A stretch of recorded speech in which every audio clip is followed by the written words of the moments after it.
Sir Brian Langstaff has today published the final report of the Infected Blood Inquiry. This is a day of shame for the British state. Today's report shows a decades-long moral failure at the heart of our national life. From the National Health Service to the Civil Service, to ministers in successive governments, at every level, the people and institutions in which we place our trust failed in the most harrowing and devastating way. They failed the victims and their families, and they failed this country. Sir Brian finds a catalogue of systemic, collective, and individual failures, each on its own serious, and taken together amounting to a calamity. And the result of this inquiry should shake our nation to its core. This should have been avoided. It was known these treatments were contaminated. Warnings were ignored repeatedly. Time and again, people in positions of power and trust had the chance to stop the transmission of those infections. Time and again, they failed to do so. Sir Brian finds an attitude of denial towards the risks of treatment. Worse, to our eternal shame, in a way that it is hard to even comprehend, they allowed victims to become objects for research. Many, including children, at Lord Mayor Treloar's College were part of trials conducted without their or their parents' knowledge or consent.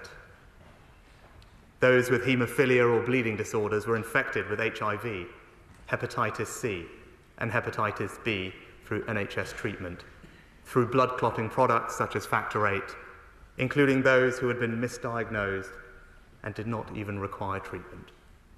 Many were infected through whole blood transfusions.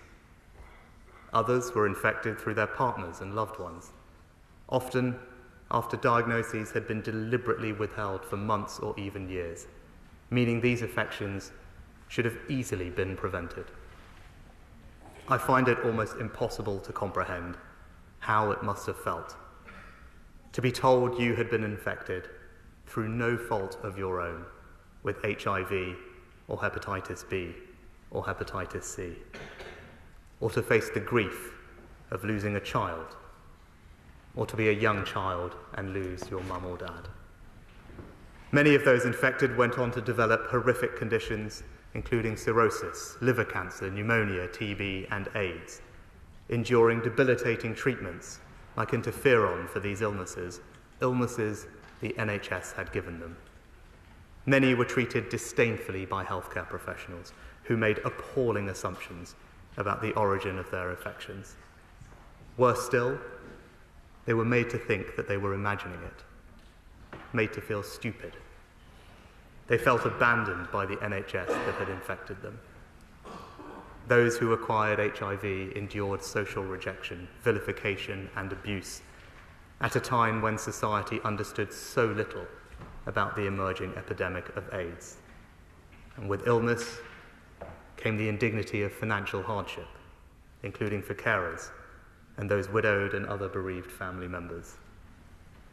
And throughout it all, victims and their loved ones have had to fight for justice, fight to be heard, to be believed, fight to uncover the full truth. Some had their medical records withheld or even destroyed, and the inquiry finds that some government papers were destroyed in a deliberate attempt to make the truth more difficult to reveal. Sir Brian explicitly asks the question, was there a cover-up? Let me directly quote his answer for the House. There has been. He continues, not in the sense of a handful of people plotting in an orchestrated conspiracy to mislead, but in a way that was more subtle, more pervasive, and more chilling in its implications. To save face and to save expense, there has been a hiding of much of the truth. Mr. Speaker, more than 3,000 people died without that truth. They died without an apology. They died without knowing how and why this was allowed to happen. And they died without seeing anyone held to account. Today I want to speak directly to the victims and their families, some of whom are with us in the gallery. I want to make a wholehearted and unequivocal apology for this terrible injustice. First, to apologise for the failure in blood policy and blood products and the devastating and so often fatal impact this had on so many lives, including the impact of treatments that were known or proved to be contaminated, the failure to respond to the risk of imported concentrates, the failure to prioritise self-sufficiency in blood, the failure to introduce screening services sooner, and the mismanagement of the response to the emergence of AIDS and hepatitis viruses amongst infected blood victims. Second, to apologise for the repeated failure of the state and our medical professionals to recognise the harm caused. This includes the failure of previous payment schemes, the inadequate levels of funding made available, and the failure to recognise hepatitis B victims. And third, to apologise for the institutional refusal to face up to these failings, and worse, to deny and even attempt to cover them up. The dismissing of reports and campaigners' detailed representations, the loss and destruction of key documents, including ministerial advice and medical records, and the appalling length of time it took to secure the public inquiry which has delivered the full truth today. Mr. Speaker, layer upon layer of hurt endured across decades.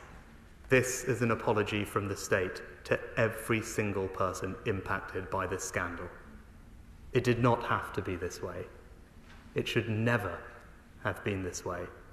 And on behalf of this and every government stretching back to the 1970s, I am truly sorry. Mr. Speaker, today is a day for the victims and their families, to hear the full truth acknowledged by all, and, in the full presence of that truth, to remember the many, many lost loved ones. But justice also demands action and accountability. So I make two solemn promises. First, we will pay comprehensive compensation to those infected and those affected by this scandal, accepting the principles recommended by the inquiry, which builds on the work of Sir Robert Francis. Whatever it costs to deliver this scheme, we will pay it. And my right honourable friend, the Minister for the Cabinet Office, will set out the details tomorrow. Second, it is not enough to say sorry, pay long overdue compensation, and then attempt to move on. There can be no moving on from a report that is so devastating in its criticisms. Of course, in some areas, medical practice has long since evolved, and no one is questioning that every day our NHS provides amazing and life-saving care to the British people. But Sir Brian and his team have made wide-ranging recommendations. We will study them in detail before returning to this House with a full response. And we must fundamentally rebalance the system so we finally address this pattern so familiar from other inquiries like Hillsborough, where innocent victims have to fight for decades just to be believed. Mr. Speaker, the whole House will join me in thanking Sir Brian and his team, especially for keeping the infected blood community at the heart of their work. We would not be here today without those who tirelessly fought for justice for so many years. I include journalists and parliamentarians in both houses, especially the Right Honourable Member for Kingston upon Hull North. But most of all, the victims and their families, many of whom have dedicated their lives leading charities and campaign groups, pouring their own money into decades of running helplines, archiving, researching, pursuing legal cases, often in the face of appalling prejudice. It is impossible to capture the full pain and injustice they have faced. Their sorrow has been unimaginable. They have watched loved ones die, cared for them as they suffered excruciating treatments or provided their palliative care. Many families were broken up by the strain. Hundreds of thousands of lives have been knocked off course, dreams and potential unfulfilled. But today, their voices have finally been heard. The full truth stands for all to see. And we will work together across government, our health services and civil society to ensure that nothing like this can ever happen in our country again. I commend this statement to the House.